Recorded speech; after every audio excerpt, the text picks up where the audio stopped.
So we're going to talk about some basic principles that are predicated on you fearing the Lord, right? Once you have that reverent awe of God and you're willing to do what he says, you're willing to obey him and serve him and love him and do it his way, then there's a couple of things we want to talk about. First of all, it's the whens, not the ifs.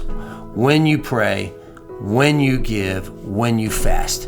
Those are pillars or what we call disciplines in a life when you're pursuing God.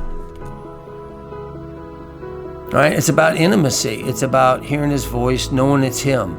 And so we spend time fasting. And it's not about doing it in public. It's not about getting recognized by other people. It's about the willingness for you to set aside food to pursue God and to hear what he has to say.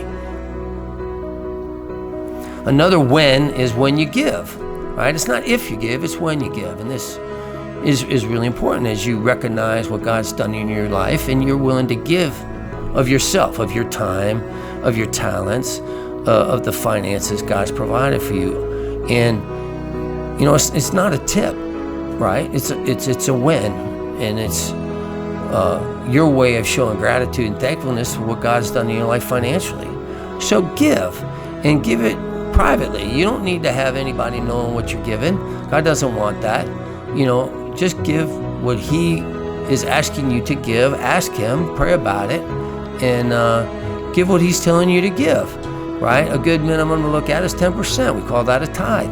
Just drop that in the plate and give to him first, right? Because that tithe redeems the 90% you get to use, right? And he can bless that, and he can multiply that as you give to him. And not just tithes, 10% giving, but also free will offerings, man. Above that, you know, be generous in your giving and be cheerful. Don't feel coerced. Don't let anybody, what do we call that, work the iniquities. I know that's a crazy phrase, but the bottom line is don't let people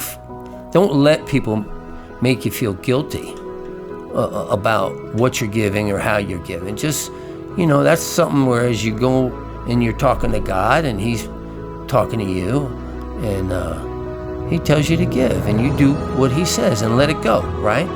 So the whens in Matthew 5, 6, 7 are going to be when you pray. And it's not if you pray, it's when you pray. And so, you know, just talk to God. Make that an ongoing discipline in your life, man, before you make decisions, you know, and I'm not talking about picking up a Coke out of the refrigerator. What I'm talking about is, hey, should you buy the refrigerator? You know, hey, where am I supposed to live? Am I supposed to pursue this person? Am I supposed to do this or that, right? God wants you to be voluntarily submitting your life to him, right? So that's why we have these disciplines. Say, when you give, when you pray, and when you fast, because that's a core willingness to yield our lives, to submit our lives to Christ. Are you doing that? Are you willing to do that?